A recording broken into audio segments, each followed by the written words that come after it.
Hello, welcome back to the Recruitment Hackers Podcast. I'm your host, Max Armbruster, and today, all the way from Plano, Texas, I'm delighted to welcome on the show Tim Meehan, who's VP and Global Head for Talent Acquisition Innovation Lab at Pontoon, which is part of the Adecco Group. Tim, welcome to the podcast. Thanks for having me. I'm very excited to chat with you, Max. Thank you. Thanks, Tim. We met years ago in the real world. And we were just saying how business is now keeping us at home, which is lovely, and mostly lovely. But how else has Pontoon Solution affected, changed its business over the last couple of years? Can you maybe start off by telling us how Pontoon Innovation has had to adapt to the new normal, which is not new at all anymore? Yeah. What do I have? 2 hours, right? Well, first on the Pontoon level, thanks for asking. I would say our business has been very strong, even through the pandemic. We're fortunate to have a portfolio of customers in the technology area, so that business remains strong for us.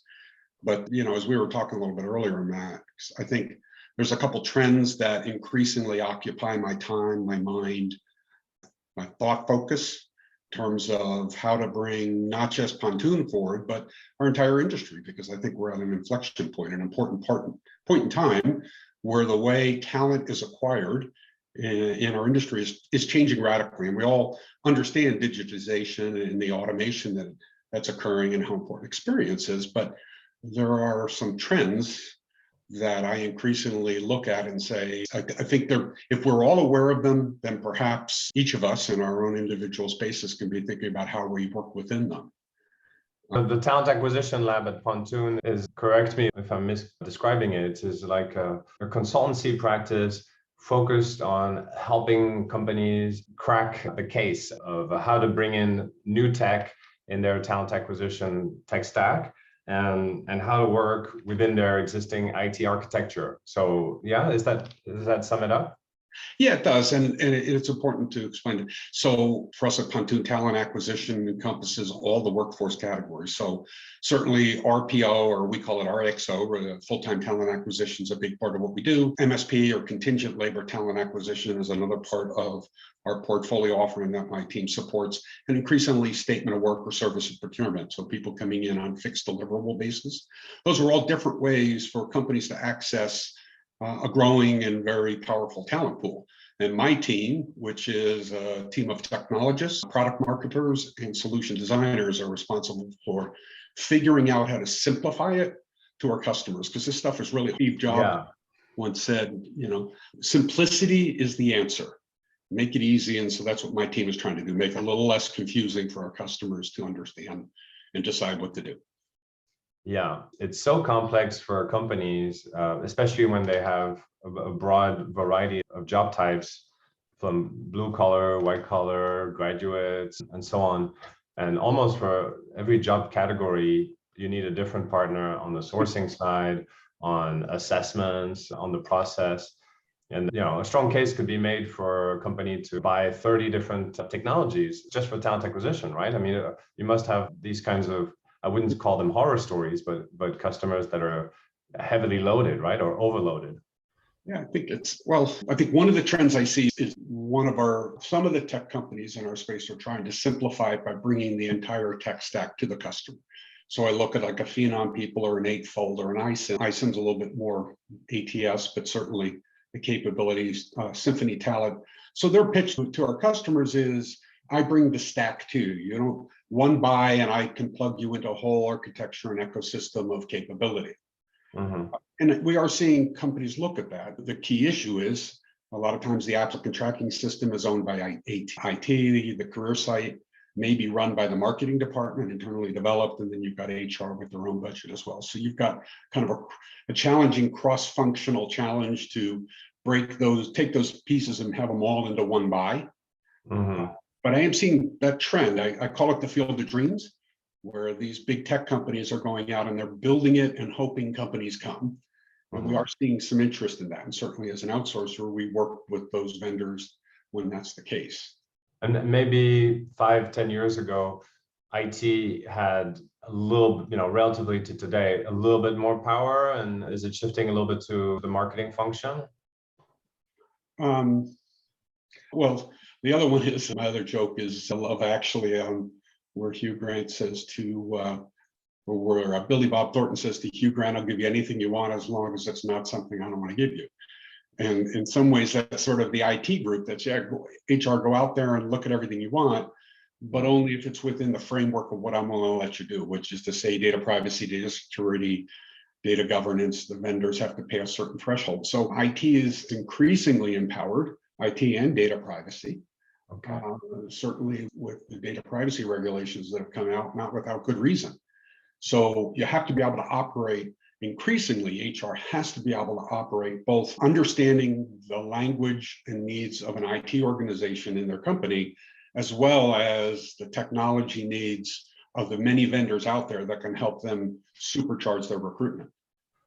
Okay, I thought it was going in the other way, because I thought, well, it's so easy to buy software now that nobody needs to know IT or be an engineer to be able to buy it.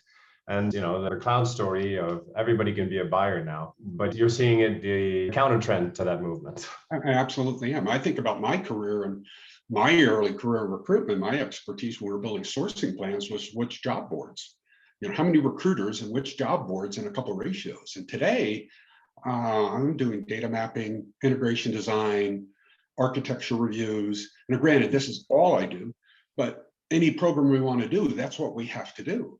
And so, you know, I think we're going to have I think the language of HR in the future, certainly talent acquisition, is going to increasingly require a digital mindset, a digital skill set. But, you know, if it's something like, you know, I don't want to do that, that's not my area, then I would probably say make a decision, either build the competency. So if you're a TA person listening to me right now and you're not familiar with TalkPush and all of TalkPush's competitors and the HR tech landscape, and you don't want to be, then I would suggest you're going to struggle.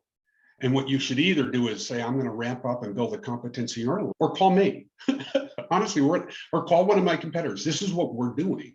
We're building out an entire ecosystem of capability to help you through that gap.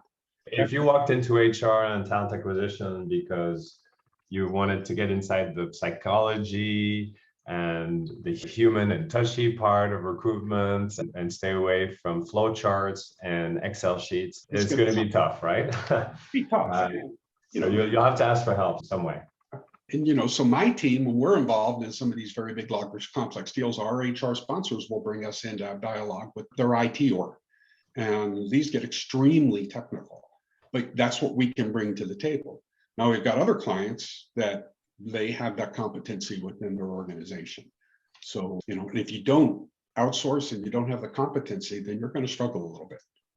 Mm-hmm. And I guess that's when companies or TA teams, they call their IT team and say, please come and help me out. And once IT comes in, they come in with a whole new set of requirements, which will change the scope and perhaps tilt the conversation towards having one standalone system that can do it all. They'd be more likely to consolidate all under one architecture, perhaps, yeah. And so now let's give some advice to the TA listeners who are dealing with maybe one system to rule them all, and they want to create some flexibility for their local team, maybe for their local sourcing team. You know, how do you navigate these necessary IT architectures and convince some of your customers to open up? Well, I would say, first, self-assess, understand where you're at and what your competency is. And if you're in a company where maybe you have an IT organization that's very helpful and wants to be supportive, that's different than maybe when you have a discussion with IT, you don't understand what they're saying. So I would suggest rely upon your vendors. So certainly they're in Asia, you know, Max, your organization's a big company, well respected, well thought of. You've got the resources that can come in and have the discussion with your HR contacts, technology people to help them get them through these gaps. I mean, we can have that discussion, and certainly Pontoon can have that discussion. So I'd say rely upon, you know, your vendors. There's certainly our HR tech trade shows. Hopefully it'll be coming back next year. I mean, they're virtual ones. I think just self-assess would be my biggest recommendation. If you're having talent acquisition pains and you perceive or believe your technology may be a challenge, if you don't have the ability internally to do this, then I would start talking to either outsourcers or significant point solution providers that can help you. And then the only other thing I'll say specific to Asia is, what are you, half the world, 2/3 of the world is Asia, right? How many languages, how many countries, how many, right? So even in Asia, the trends for Asia are different.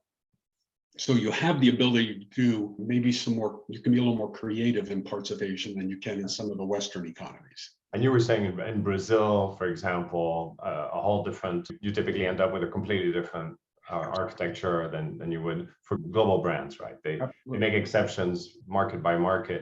Those exceptions are, would you say they're dictated by language barriers or behavior? What dictates those differences? Is it? Well, the case in Brazil specifically, if you're trying to do, if it's a Brazilian company that is looking for TA innovation, you cannot layer in a San Francisco technology solution. The cost structure is hysterical. So you have to find Brazilian technology companies that can support you in Brazil because their cost structure is lower. And in fact, we're talking to them, bring them outside Brazil and come to the rest of the world because they've been developed in a low-cost country and they're successful. But certainly, and the same with India. I mean, you just cannot layer in an extremely expensive tech stack if it's only in India or only in Brazil. Now, the big multinationals, they're going to spread that cost across their entire organization. And so the cost impact to, say, a Brazil or in India isn't as significant. But when you're doing they'll make some adjustments for internal accounting and they'll say, well, yeah, they use more seats in India and Brazil, but we'll adjust the cost per seat. Yeah, you can, or the allocation model could be not even specific to that tech, right? So the corporate IT may allocate its cost over, all of the businesses in a different way. So I'd just say, certainly when you're talking about multinational and certainly Western countries, IT technology, IT barriers become a big issue. If you're talking emerging economies, I think there's still a lot of opportunity for point standalone solutions, country-specific technology solutions. Yeah, we've noticed very different candidate behaviors from one place to the next, which communication channels they use. Obviously, the language is a barrier, but also almost every country has a different leading job board, with, of course, Indeed being maybe the top of the mountain and number 2 and number 3 in a lot of other markets, but companies, job boards that otherwise nobody would have heard of outside of the US. Yeah. And they have different levels of openness. So when you have a global customer come to Pontoon, you have to, you first put a map of the world. You try to figure out, where they. Do you work mostly on global contracts, and then you have to map out the whole world and figure out, how to help them at every pit stop? No, I would say, I don't know the statistic off the top of my head, but certainly a chunk of them are multi-country, but I wouldn't call them multi-region. Multi-region, which to me starts to talk global. Those are harder to do. That's big change management. But to get an Americas deal or a EMEA deal, parts of Asia, maybe 3 or 4 countries in Asia, that's pretty typical. All or one, not quite as, though I will say and maybe my self-promotion here, part of our answer to what we've talked about today is within my team, we have built out a product portfolio that's very scalable.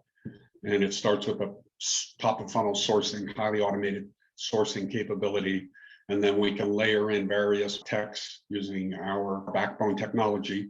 And the cost model is extremely attractive. So it's going to work for us in Brazil. It'll work for us in India. But, for us, we need a lot of bullets in our holster. And so if a client is, they're wanting to just start with a couple steps, we've got an offering. And then as they evolve, we can expand that offering.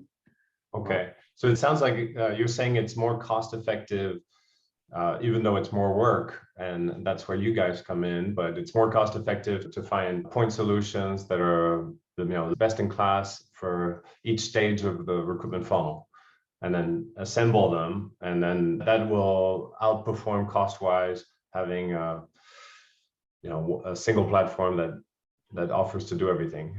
Well, I wouldn't quite go that far, but I wouldn't disagree that, it's a messy world. And so if you're going to be a regional or a global talent acquisition company, you want a single experience for your customers, then you're going to have to layer in a pretty complex technology solution at that point.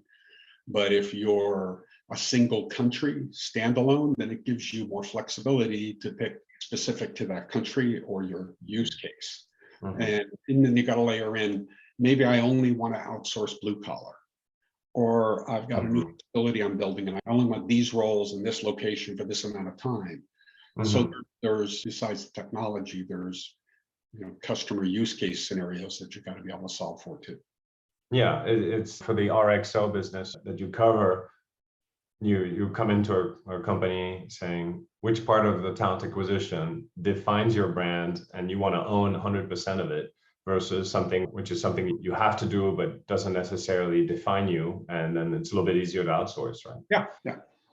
Great. Well, one question that I love to ask all my guests is to share with our practitioner listeners a mistake that you've made, a hiring mistake that you've made, and to kind of try to dig out forgotten, raise a memory of yours, somebody you hired and then it just didn't go right. And we know in a long such as the one you've had, it must have been more than one instance. I mean, you can't hire without making a few mistakes. So is there one that comes to mind without giving names that you can draw an experience lesson from for our audience?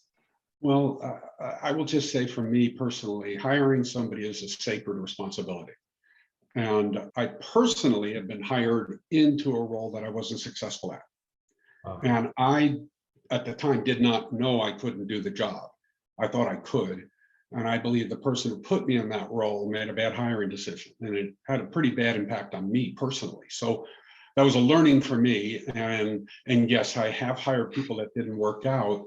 And I view that as my failure. I absolutely hold myself accountable. I'm with the team I manage, I view their success as a reflection of my leadership and management competency. So I applaud your humility in answering the question. I've asked this question to 50 plus people. Nobody said that they were the wrong hire.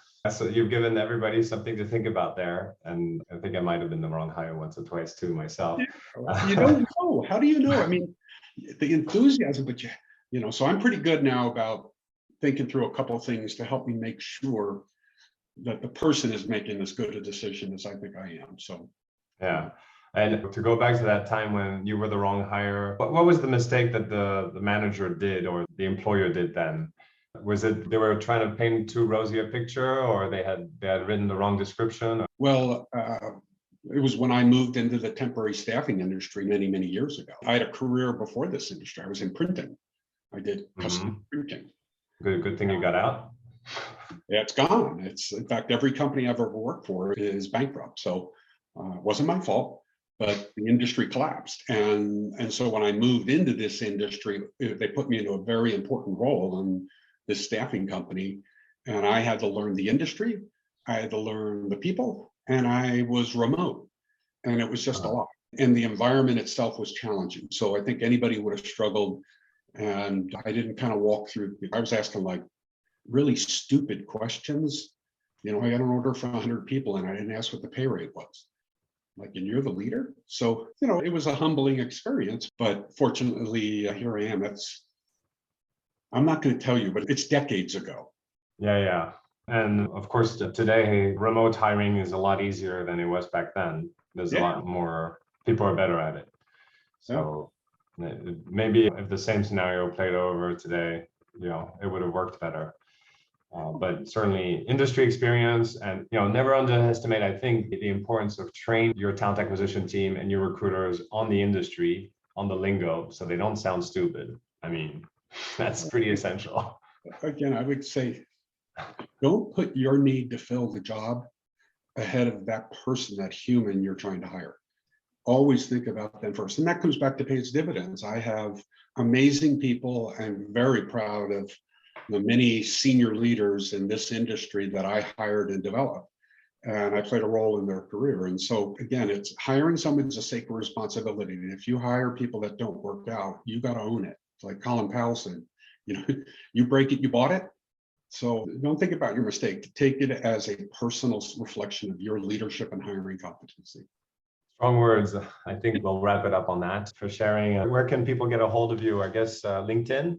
LinkedIn, I'm in LinkedIn. Tim Meehan, M-E-E-H-A-M from Pontoon Solutions. And thanks very much, Tim. It was a pleasure. Thank you very much for having me on your show.